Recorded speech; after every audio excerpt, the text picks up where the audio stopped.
Daily service. If you love in books wildflowers as I do,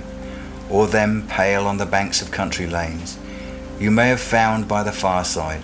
that wildflowers you have never seen wait upon you indoors with their presence,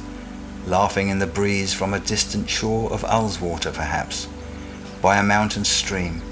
a demure butterwort from a tea card in the smile of the one you love, a familiar that you may see at last for the first time, and the elemental that you never thought to find, as soon as you see it peeping through the leaves with a blush of a rose, appears to shy away. For me there remains, or often arrives, beyond the words and pictures,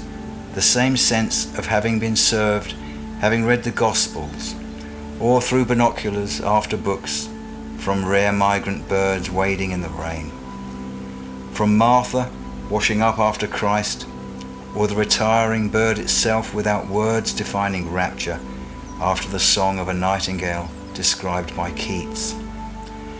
But it is there also, with Chelsea Flower Show flowers, the Rosemary and Elizabeth Harkness roses, the cream samite edged faintly in blue,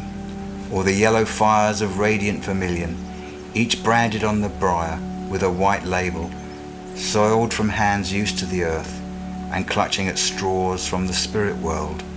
understating at last what it is within the grasp of a new rose, in a word from the astral plane that is summoned by the new name, and what the spirit pinioned there cries from the achievement of colour and flag emblazoned upon finches' wings, flying the conceits of confinement that you could never find illustrated or see in the wild, which, after the working and the vigils that can enfold the Magus with the sorcery of roses, only new green fingers can raise again or scry. It is not as tangible as the daily service you might find behind the counter of an old hardware store, in hearing with the incense of the sacks, or the true nard there of open bushels and sweet-smelling grass seed, or the scurrying last nails after weighing on an easy scale being teased into strong brown paper bags, and the final attentive but very noisy folding down of the mouth of the paper bag,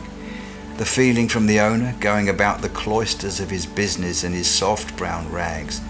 as he pulls off a little clear tape to seal down the fold, that these are costly bags. But it lies in the sniff of a rambling rector illustrating his sermon by imitating an artist,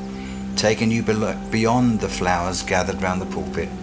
measuring the back cloth of paradise against a pencil,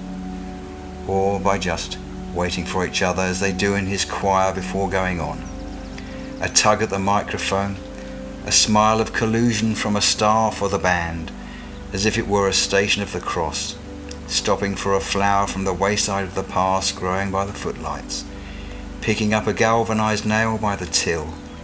a young girl from Woolworths once as fragrant as a floor of pink petals being toned over in Shalimar,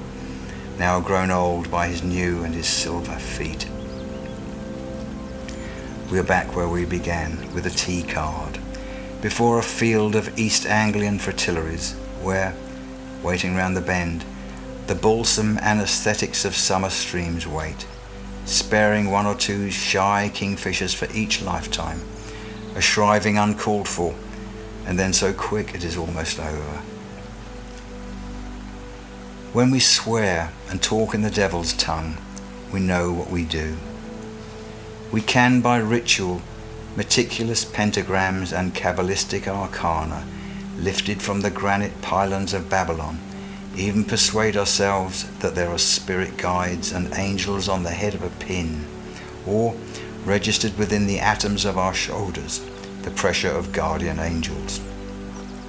or receive them just by gardening, and by an artist being painted there. Behind the movement in the temple veil of the rain, the oyster catchers, the human sacrifice, the invocation, from a vase of primroses on the altar, the allure of whoever it was who put them there. small sacks of Hessian rolled down by seedsmen, the offertory of nails ready for use, the word service to a sparrow in the rafters of a church. The blandishments we have reserved for roses, that we had high hopes would engage our feelings, that we may savour them more for being rare. Shackle the serving girls we have summoned from the other side for the libraries of mankind, and have ways of entrapment we should be wary of in the moment they are new. Once flowers are confined by words, instead of by the numerous reaches of space within them or beside them that bind them, we cannot expect to reclaim what they had to give without the names, unless it be what gives as they shy away, that we ourselves, not knowing it, settle on each flower, as soon as they find us as we are, the service that we in turn may enlist,